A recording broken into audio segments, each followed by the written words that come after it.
Every year in college football, there seems to be a player that comes out of nowhere, whether they transferred to a major program or they were already on that program and it just took them a little time to fully develop. Now, while obviously the top 4 and 5-star prospects dominate the recruiting headlines and grab the attention of most college football fans, there is a whole section of players that nobody really knows about that makes up the majority of talent in college football. And today we're gonna find out what that difference actually is. What's poppin', everybody? Welcome back to Sharpe Sports, and today we're doing our 5-star versus 1-star comparison of what is the true talent difference between a 5-star quarterback and a 1-star quarterback. For example, Cam Ward, the projected #1 player in this NFL draft, was a 0-star recruit coming out of high school. There are some hidden gems out there, and I'm gonna find them. Real quick before we get into the video, comment down below, do you think that Travis Hunter will actually play both sides of the ball in the NFL? I want you guys to say whether or not you think he will and why. With that being said, let's jump straight into this video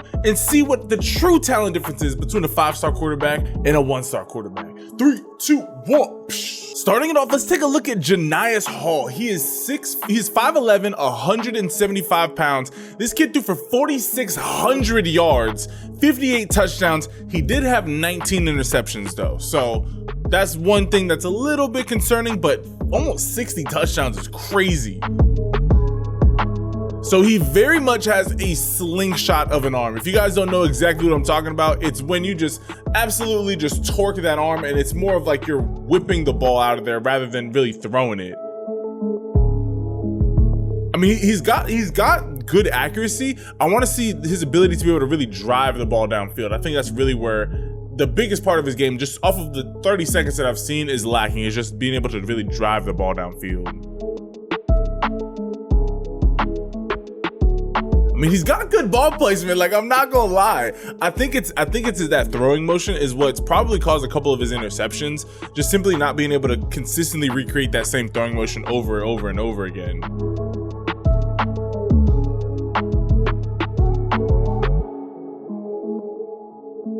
Hey, overall, I'm not mad at this kid. He's actually a pretty decent player.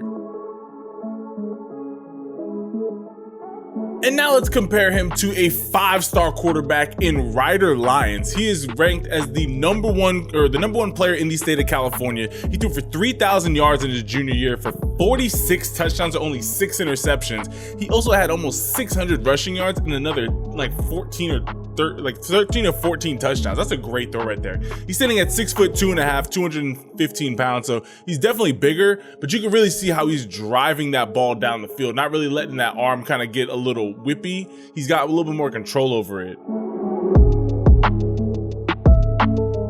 Look at how much air that he puts up underneath this ball. He really lets his receiver run up underneath that. That's beautiful right there.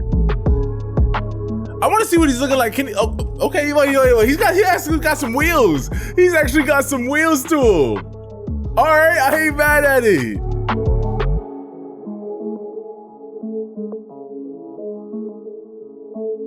Let it fly. Yeah, Ryder Lyons, there's a reason why he's a 5-star quarterback. Get him up off of you. He also plays for like one of the best teams, not just in the state of California, but like in the entire country. He plays for a top 50 team in the country, so he's going up against quality competition week in and week out.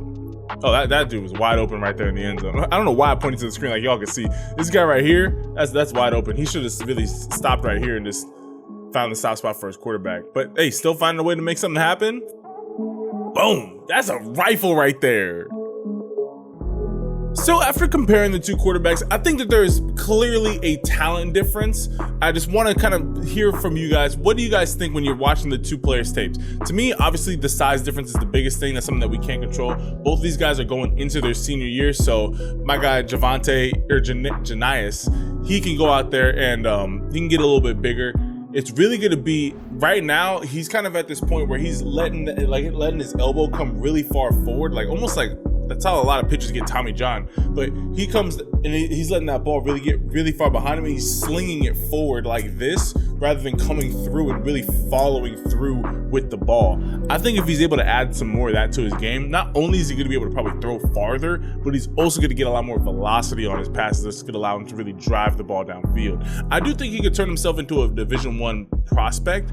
I would really want to see him go get bigger in his senior year. Maybe hopefully grows to 6 foot, but definitely reaching up into that 185, 190 range at QB. And then if it doesn't end up working out where he gets any offers, go JUCO. That's like the perfect place for you to go, spend 1 to 2 seasons there, continue to develop and perfect your craft, and then go and try and get some D1 offers, because you have the talent. I mean, you don't throw for 4,000 yards on accident. Like, you got the talent. I think it's just really refining your mechanics.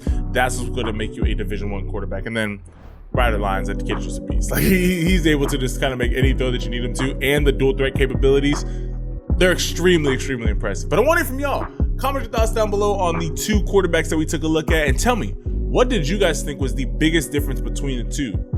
Comment it down below. Hope you have a blessed rest of your day. If nobody's told you this today, you are absolutely amazing. Know that if you're going through anything in life, you can always call upon Jesus Christ. There's no issue too big or too small for him. Know that you do not have to go through this world alone.